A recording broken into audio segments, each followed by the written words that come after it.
तेजस्वी यादव के लिए सीबीआई के केस, ईडी के रेड कोई नई बात तो नहीं है। पिछले 15 साल से उनके परिवार और पार्टी के लोगों के खिलाफ केसेस लगातार फाइल हुए हैं, लगातार रेड की गई हैं। लालू यादव को तो करप्शन के केस में कन्विक्ट हो चुके हैं, उन्हें कई साल जेल में रहना पड़ा था। फर्क इतना है कि पहले वो इन केसेस के लिए अपने खिलाफ फैसलों के लिए नीतीश कुमार को जिम्मेदार ठहराते थे। अब चूंकि नीतीश उनके साथ हैं तो आरजेडी के नेता इसके लिए बीजेपी को जिम्मेदार ठहराते हैं। लेकिन कमाल तो है नीतीश कुमार का, जो वो बीजेपी के साथ होते हैं तो बड़ी चतुराई से करप्शन का सवाल उठाते हैं।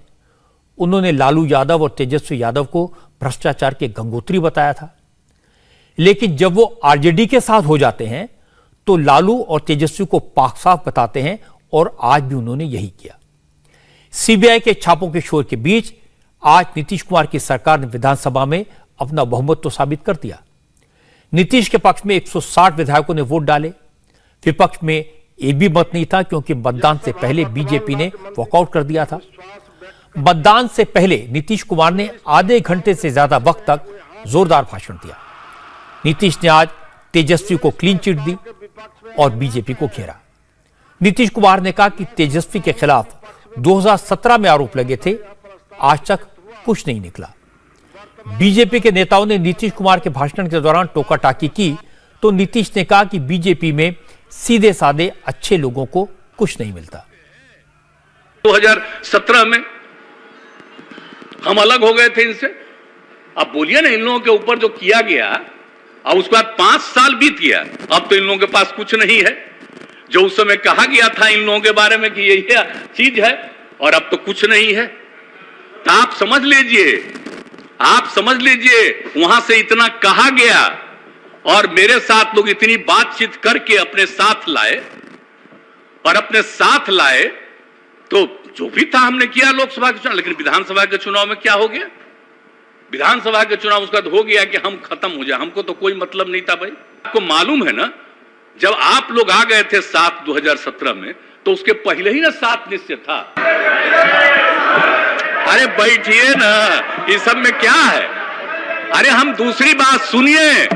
अरे आप तो कहां से कहां हो जाते हैं, कोई ठिकाना है आपका?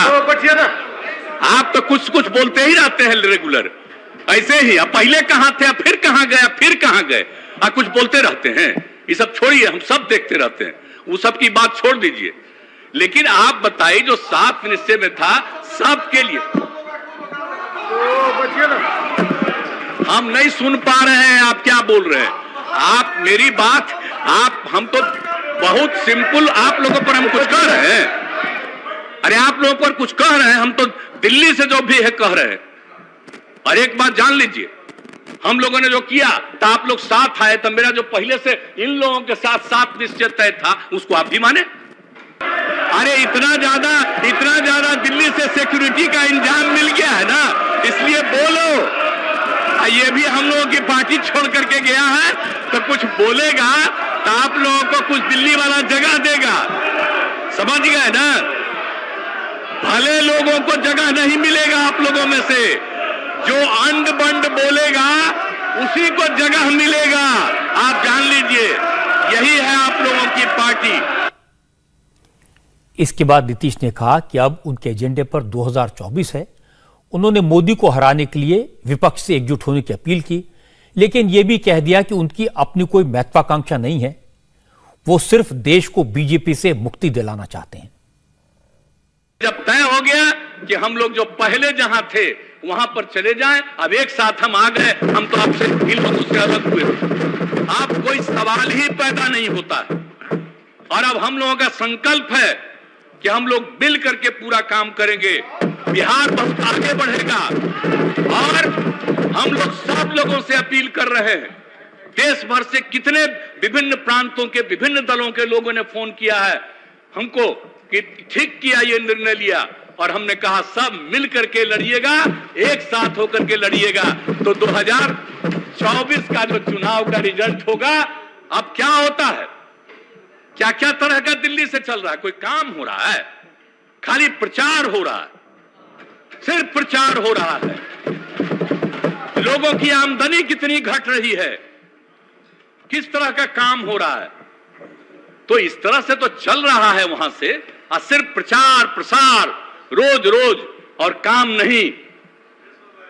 तो इसीलिए तब हम लोग काम करेंगे, हम मिल करके सब लोगों को हम कह रहे हैं पूरे देश में कि जरा मिल करके एकजुट होकर के काम करिए, तो फिर सही मौके पर आइएगा। हम तो आप लोगों के साथ हैं, हमको भले ही आज हम हैं, लेकिन इसका मतलब यह नहीं है कि हमको व्यक्तिगत कुछ इच्छा है। हमारी एक ही इच्छा है कि सब एकजुट होकर के बिहार को आगे बढ़ाएं और देश को आगे बढ़ाएं। हम सबका साथ देंगे। बीजेपी के नेता नीतीश कुमार को बार बार याद दिला रहे थे कि उन्हें पलटू चाचा कौन कहता था। वो उन्हें बार बार पुरानी बातें याद दिला रहे थे। तारकेश्वर प्रसाद ने बार बार कहा कि लालू यादव ने नीतीश कुमार को सांप कहा था, केंचुल बदलने वाला सांप। तेजस्वी तो उन्हें पलटू चाचा कहते थे। इस पर नीतीश कुमार तो खामोश रहे, लेकिन तेजस्वी ने इसका जवाब दिया। कहा अब जोड़ी लंबे वक्त तक टिकेगी, अब रनआउट होने की कोई गुंजाइश नहीं है। हम लोग मजबूती के साथ हम लोग खड़े हैं। अब क्या कह रहे थे तारकिशोर जी, बोल रहे थे कि run out run out run out. हम आप तो खेले नहीं, हम तो कई बार खेल के अपना पैर भी तोड़वा लिए। मेरा जो लिगामेंट है एंकल का वो टूटा है। एक बार कोई आउट होता तब ना दूसरा इनिंग खेलता। लेकिन एक बात समझ जाइए अच्छे से कि हम लोग क्रिकेटर हैं, और ये जो जोड़ी जो है ना, ये धमाल मचाने वाली है। एक बात समझ जाइए क्या है। आप ये भी सुने होंगे,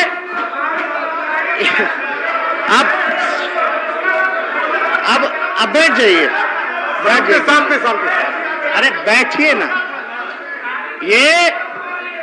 ये इनिंग जो होगी ना, नेवर एंडिंग इनिंग खेला जाएगा। सबसे ऐतिहासिक, मतलब एक रिकॉर्ड बनेगा कि लंबे इनिंग हम लोग का पार्टनरशिप जो होगा बिहार के हित में, देश के हित में, ये लंबा होगा इनिंग। अब कोई रन आउट होने वाला नहीं। एक बात समझ जाइए। तेजस्वी यादव ने सरकार बदली है, वो उत्साहित हैं, और आज उन्होंने भाषण दिया, बीजेपी को जिस तरह से घेरा, उसे सुनकर लालू यादव खुश होंगे। लेकिन तेजस्वी को याद रखना चाहिए कि आज नीतीश कुमार ने जो जो डायलॉग विधानसभा में मारे, वही डायलॉग असेंबली में उन्होंने 5 साल पहले भी बोले थे। फर्क कितना था, उस वक्त नीतीश कुमार के बगल में सुशील मोदी बैठे थे, तेजस्वी यादव सामने विपक्ष में बैठे थे। इस बार तेजस्वी बगल में बैठे हैं, तारकेश्वर प्रसाद सामने विपक्ष में बैठे थे। उस वक्त भी नीतीश ने कहा था अब साथ छूट गया, अब दोबारा एक साथ आना संभव नहीं है, नामुमकिन है। लेकिन नीतीश कुमार कब नामुमकिन को मुमकिन कर दें, ये कोई नहीं बता सकता। इंडिया टीवी हर वक्त हर जगह डाउनलोड करने के लिए सर्च करें India TV news Google play store या ऐप स्टोर पर।